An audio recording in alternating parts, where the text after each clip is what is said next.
Skaitmeninė Lietuva – Šiaurės Europos inovacijų centras. Lietuvos strateginis tikslas iki 2015 metų tapti Šiaurės Europos regiono paslaugų centru, o iki 2020-ųjų Šiaurės Europos inovacijų centru. Jau šiandien pasaulyje turime geriausią tinklo infrastruktūrą, vieną geriausių pasaulyje GSM skverbtį, esame antri pasaulyje pagal duomenų persiuntimo spartą, 8 pasaulyje ir 1 Europos Sąjungoje pagal plačiajuosčio interneto kokybę. Turime tankiausią Europoje viešųjų interneto prieigos taškų tinklą ir didžiausią plačiajuosčio interneto skverbtį. Net 88% šalies teritorijos jau padengta 3,5G mobiliojo interneto tinklu. Pagal mobiliojo ryšio skverbtį Lietuva pirmauja ir Europoje, ir pasaulyje.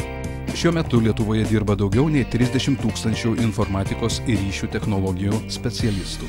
Didžiausios Baltijos šalių informacinių technologijų paslaugų įmonės, priklausančios asociacijai Infobalt, yra įsikūrusios Lietuvoje. Garsios užsienio kompanijos IBM, Barclays, CSC, Tieto, Telesonera, Bentley Systems jau spėjo teigiamai įvertinti palankę Lietuvos IT sektoriaus aplinką ir IT specialistus. Šių kompanijų įsitvirtinimas Lietuvoje – komplimentas ir kartu patvirtinimas, kad Lietuva vertinama kaip patikima ir patyrusi partnerė. 7 šalies universitetai kasmet paruošia daugiau nei 1000 IT specialistų, o daugiau nei 18 000 žmonių Lietuvoje dalyvauja mokslinių tyrimų ir technologijų plėtros projektuose.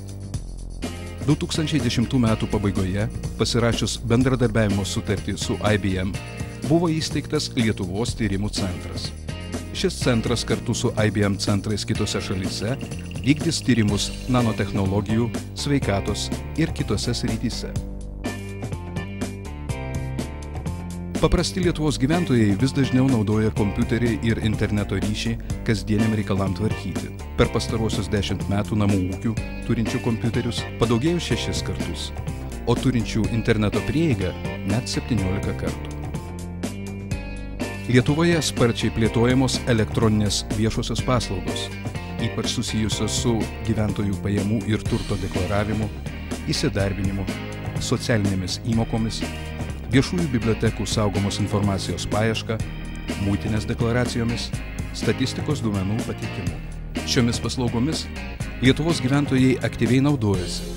Pavyzdžiui, net 88% gyventojų pajamų deklaracijų pateikiama internetu, o elektroninės bankininkystės skverbtis siekia net 92%. Populiarėja naudojimasis tokiomis paslaugomis kaip elektroninis bilietas ar mobilusis parašas. Lietuva gali konkuruoti pasaulyje pasitelkusi savo intelekto bei proto resursus. Šalies konkurencingumą didina ir aktyvėjantis glaudus mokslo bei verslo bendradarbiavimas mokslo ir technologijų parkuose.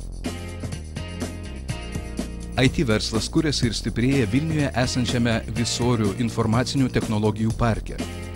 10-metį veikiančiame parke, kuriame 2012 metais bus baigtas naujausias plėtros etapas, šiuo metu dirba apie 700 IT specialistų. Užsienyje Lietuvos IRT sektoriaus įmonės vertinamos kaip patikiamos ir strateginės partnerės, o jų kuriami produktai kaip atitinkantis aukščiausius reikalavimus. Taip Lietuva vertinama pagrindinėse eksporto rinkose – Jungtinėse Amerikos valstijose, Danijoje, Kazakstane, Vokietijoje, Švedijoje, Suomijoje. Lietuvos IRT įmonės ryžtingai žengia ir į didelį potencialą turinčias rinkas – Turkmenistaną, Azerbaidžaną, Baltarusiją ir kitas. Lietuvos IT kompanijos kūrė ir diegia informacinės sistemas finansų sektoriui, telekomunikacijų, transporto ir kitoms paslaugų įmonėms. Asociacija Infobalt, būdama WITSA ir Digital Europe nare, siekia nuolatos stiprinti kontaktus, bendradarbiavimą su užsienio partneriais ir galimais investuotojais, įmonių klasteriais bei dalintis patirtimi. Asociacija Infobalt, atstovaujanti nacionaliniam IRT sektoriui, kviečia bendradarbiauti IRT mokslinių tyrimų bei tarptautinių IRT projektų vadybos srityse. Infobalt – greičiausias būdas gauti informaciją ir užmegzti naudingus kontaktus.